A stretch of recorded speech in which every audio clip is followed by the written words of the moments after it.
Hey, this is John with thenetguy.com, and I'm here with a quick channel update and some news about the WYZE company. Even though I just love all of their products, I've got the cameras, I got the smart bulbs, I've got everything, and they made the top 4 of our holiday buying guide. They got hacked. Yeah, and it's not as bad as it sounds. It could have been a lot worse. I think they did a good job responding to it, but I'm going to tell you all about it. Stick around. Okay, so what in fact actually happened? Sometime between December 4th and December 26th, data was accessed from a system that was used to compile business data. Luckily, this did not include authentication credentials, so they didn't get your password usernames. They did get email addresses, they got device names, they got your Wi-Fi hotspot name or your SSID, and they got some information about your network topology and layout. So that's the bad. The good news is the WYZE company jumped on it right away. They didn't know the full extent to it, and the people that disclosed this hack had happened didn't give them but 9 minutes to respond. So they did not give them a responsible period to protect their own customers. I guess the interest of being first outweighed the interest of helping WYZE fix and secure their products. With other products like the WYZE door lock coming soon, this is concerning. Right now, if somebody turns on and off your smart bulb, it's probably not the end of the world.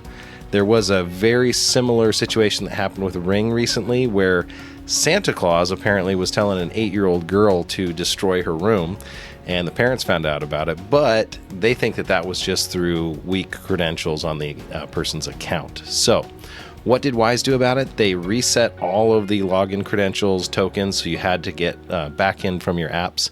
They reset the tokens between your Alexas and other devices so that they have to re-authenticate. So they did some things that were pretty responsible, and they told us about it the same day that they found out about it.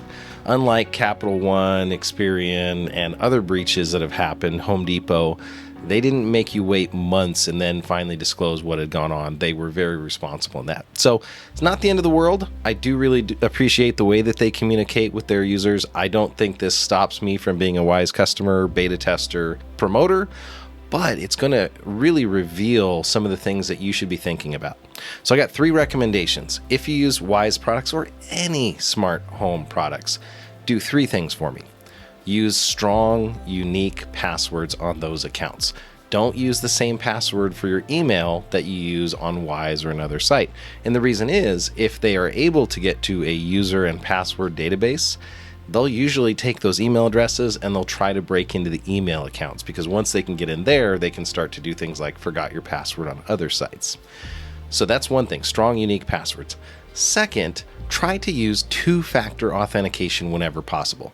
That is using your phone as an SMS at a minimum, and other things like Google Authenticator or Microsoft Authenticator apps that allow you to have a code or a push button to say that this is you logging in even when they have your password. The good news there is if they break in and they have your password, they won't be able to do much of anything because you'll know about it, because you're going to start getting these activation requests and you can say no. So that's another thing that you can do. And lastly, don't share things or put cameras or sensitive items where you don't want them possibly disclosed. We have to give up a little bit of our security for convenience, and if that's not a good trade-off that you want to do, don't do it. For example, I have one of these in our nursery, and if somebody gets to see our nursery and us rocking our kids to sleep, I'm not too worried about that. I don't have one of these in my bedroom, and there's a reason for that. I don't want the possibility of me in my birthday suit showing up on the internet because I had a device that was incorrectly configured. I also don't have these in my living room, but I do use WYZE motion sensors in my living room as an alternative, because that data, I'm okay if that was to get out. So again, thank you for WYZE for letting us know about this and taking steps to be proactive in fixing it. They're also pushing out some of the 2-factor authentication features sooner rather than later to help secure the WYZE platform. Other quick channel updates, as you can see behind me, I've got a ripping gaming machine that I built over the holidays I want to show you guys.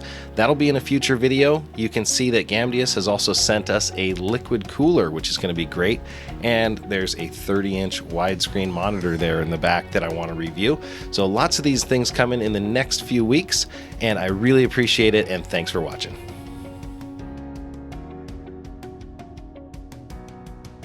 Hey, thanks for sticking around to the end of my video. If you liked what you saw here, do me a solid, hit the like button down below. If you really want to see more videos like this, hit the subscribe button. And if you want YouTube to actually let you know they're there, hit the bell.